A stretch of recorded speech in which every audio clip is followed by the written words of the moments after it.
Daniel chapter 2. And in the 2nd year of the reign of Nebuchadnezzar, Nebuchadnezzar dreamed dreams, wherewith his spirit was troubled, and his sleep brake from him. Then the king commanded to call the magicians, and the astrologers, and the sorcerers, and the Chaldeans, for to show the king his dreams. So they came and stood before the king. And the king said unto them, I have dreamed a dream, and my spirit was troubled to know the dream. Then spake the Chaldeans to the king in Syriac, O king, live forever! Tell thy servants the dream, and we will show the interpretation. The king answered and said to the Chaldeans, The thing is gone from me. If ye will not make known unto me the dream with the interpretation thereof, ye shall be cut in pieces, and your houses shall be made a dunghill. But if ye show the dream and the interpretation thereof, ye shall receive of me gifts and rewards and great honor. Therefore, show me the dream and the interpretation thereof. They answered again and said, Let the king tell his servants the dream, and we will show the interpretation of it. The king answered and said, I know of certainty that ye would gain the time, because ye see the thing is gone from me. But if ye will not make known unto me the dream, there is but one decree for you. For ye have prepared lying and corrupt words to speak before me till the time be changed. Therefore tell me the dream, and I shall know that ye can show me the interpretation thereof. The Chaldeans answered before the king and said, There is not a man upon the earth that can show the king's matter. Therefore there is no king, Lord, nor ruler that asks such things at any magician, or astrologer, or Chaldean. And it is a rare thing that the king requireth, and there is none other that can show it before the king, except the gods, whose dwelling is not with flesh.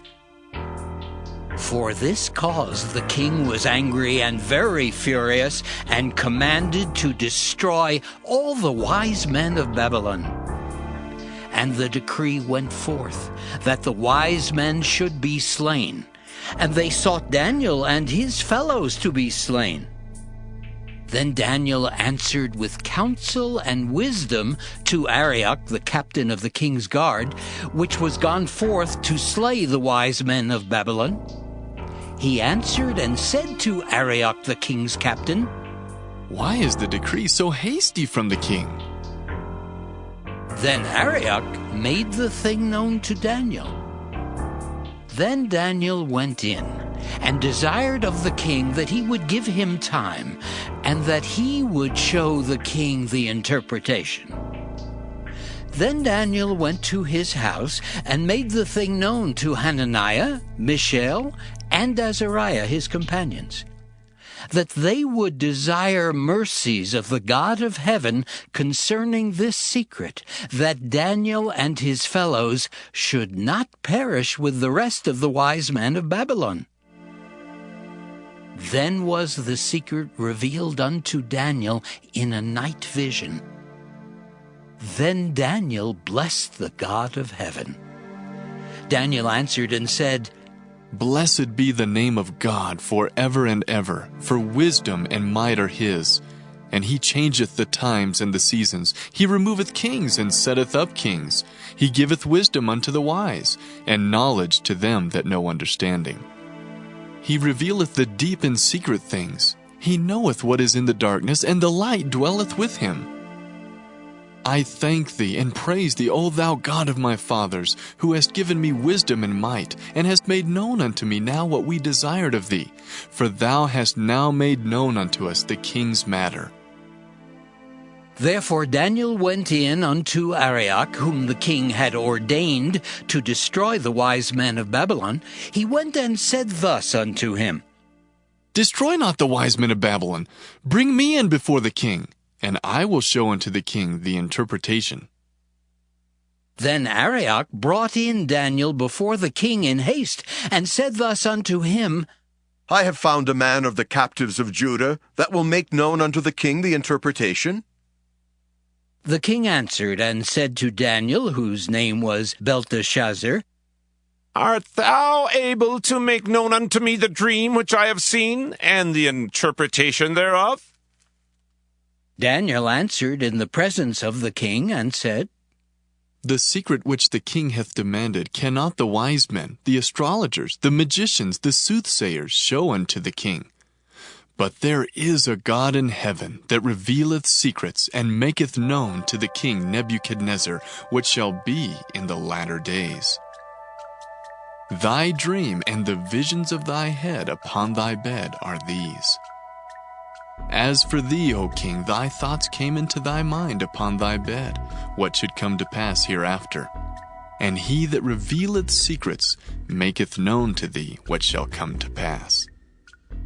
But as for me, this secret is not revealed to me for any wisdom that I have more than any living, but for their sakes that shall make known the interpretation to the king, and that thou mightest know the thoughts of thy heart. Thou, O king, sawest, and behold, a great image. This great image, whose brightness was excellent, stood before thee, and the form thereof was terrible.